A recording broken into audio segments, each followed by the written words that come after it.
Hello and अन्यहासेयो। सो आज का जो टॉपिक होने वाला है वो है how to write in Korean. तो चलो without wasting any time let's start it. तो ये हमारी पुस्तक को मैंने इधर रख दिया है और अगर कहीं पे भी गलती हो तो मुझसे आके बिल्कुल भी मत कहना, क्योंकि ये खुद मैंने सीख रही हूँ और ये व्लॉग है, ये कोई वो वीडियो नहीं है कि जैसे मैं ज्ञान दे रही हूँ एकदम प्रॉपर सा। ये व्लॉग है, ओके। तो दिखना है तो देखो, वरना तफाहो जिंदगी है मेरी। तो लेट्स स्टार्ट।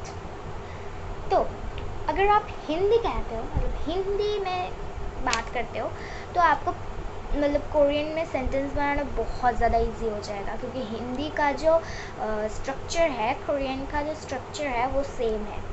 जैसे एग्जाम्पल देती हूँ, क्योंकि आपको अभी कुछ नहीं समझ आ रहा होगा। एग्जाम्पल, मैं पिज़्ज़ा खा रही हूँ। तो यहाँ पे मैं सब्जेक्ट, पिज़्ज़ा ऑब्जेक्ट और खा रही हूँ वर्ब। तो मैं जो पिज़्ज़ा खा रही हूँ मुगोयो। तो कोरियन में ऐसा होता है, वेट इसको एक थोड़ा नीचे रख। कोरियन में ऐसा होता है, सब्जेक्ट ऑब्जेक्ट एंड वर्ब, ऐसे सेम। मतलब हिंदी में भी ऐसा ही होता है। पहले मैं सब्जेक्ट, पिज़्ज़ा ऑब्जेक्ट, खा रही हूँ वर्ब, एकदम सेम। तो फिर मैं को जो में ट्रांसलेट किया, मैं का कोरियन जो, पिज़्ज़ा खा रही हूँ मुगोयो। तो अब हम क्या बोलेंगे, जो पिज़्ज़ा मुगोयो। तो जब बात करते हैं तो ग्रामर यूज़ नहीं करते, और जब लिखना होता है तो प्रॉपर ग्रामर यूज़ करना पड़ता है। मतलब जब बात करते हैं तो हम जो पिज़्ज़ा मुगोयो बोलेंगे, और अगर लिखना होगा तो हम कहेंगे जॉरन पिज़्ज़ा를 먹어요। जॉरन पिज़्ज़ा를 먹어요। तो अब आपके माइंड में एक क्वेश्चन आ रहा होगा कि ये नन क्या है और पिज़्ज़ा के बाद ये रल क्या चीज़ है। मतलब अन या फिर नन को ऐड करना पड़ता है, add it after the topic या फिर सब्जेक्ट। और जो ऑब्जेक्ट का है वो है और र। तो इन दोनों को ऑब्जेक्ट के बाद ऐड करना पड़ता है और इन दोनों को सब्जेक्ट के बाद, if you are writing. And अगर मुंह में बोल रहे हो तो ऐसे ही बोल सकते हो, जो पिज़्ज़ा मुगोयो, ऐसे ही बोल सकते हो। नन और अन अब सीखेंगे कि ये वावल के बाद बैठता है और या फिर ये कॉन्सोनेंट के बाद बैठता है। तो नन जो है, ये नन वर्ड, ये वावल के बाद बैठेगा। नन मतलब वावल, देखो यहाँ पे जो सब्जेक्ट हमारा जो है, मतलब जो का मतलब हिंदी में जो के लास्ट में ओ आ रहा है, ओ। तो फिर ओ तो एक वावल है, तो फिर इसके बाद नन बैठेगा।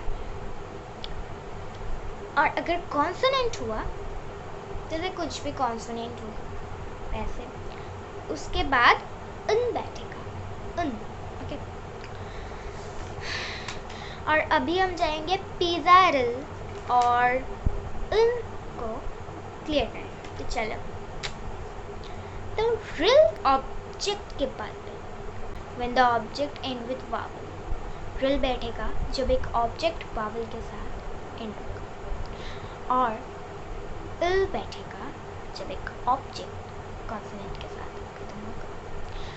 तो एग्जाम्पल, बुक का कोरियन चेक, चेक। तो हम लिखेंगे चेक के बाद कॉन्सोनेंट आ रहा है, मतलब चेक के आ रहा है लास्ट में, तो वो तो कॉन्सोनेंट होगा। तो हम लिखेंगे चेकल, चेकल। रिटन कोरियन में आप ये र और कोरियन में रिटन में आप र, नन, अन ये ऐड करोगे, और अगर स्पोक कर रहे हो तो मतलब स्पीक कर रहे हो तो मत करना, बहुत ही किताबी साउंड होगा। मतलब कोरियन में यूजुअली कुछ लोग ऐसे नहीं कहते। तो और एक एग्जाम्पल देती हूँ। मुल मतलब कोरियन में वाटर, और मशीदा मतलब पीना। तो मशीदा का प्रेजेंट टेंस मशोयो, तो स्पोकन में हम कहेंगे जो मुल मशोयो। जैसे यूजुअली रिटन में हम लिखेंगे जोनन मुल मशोयो। और एक एग्जाम्पल देती हूँ, आप लोगों को एग्जाम्पल से भर दूंगी बिल्कुल। आप लोगों को BTS पसंद है होगा ही।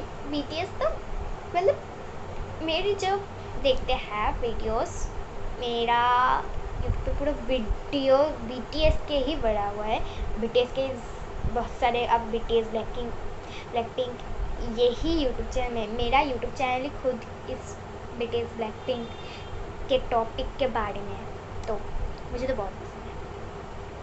तो जो हादा मतलब पसंद, और जो हादा का जो प्रेजेंट टेंस है वो है जोहायो। तो स्पोकन में हम कहेंगे जो BTS जोहायो, और रिटन में हम लिखेंगे जोनन BTS जोहायो। अब आप लोगों के दिमाग में ये ज़रूर आया होगा कि क्यों मैंने BTS के बाद में रिल दिया, क्योंकि BTS जो है उसके लास्ट में तो S आ रहा है, तो मैंने रिल क्यों दिया। तो इसका आंसर है कि BTS is not a Korean word, it's a English word. BTS ये तीनों ही अल्फ़ाबेट इंग्लिश के हैं, और अगर कोई फॉरेनर या फिर इंग्लिश या फिर कोई भी वर्ड आप यूज़ करोगे तो उसके बाद रिल बैठाना पड़ता है।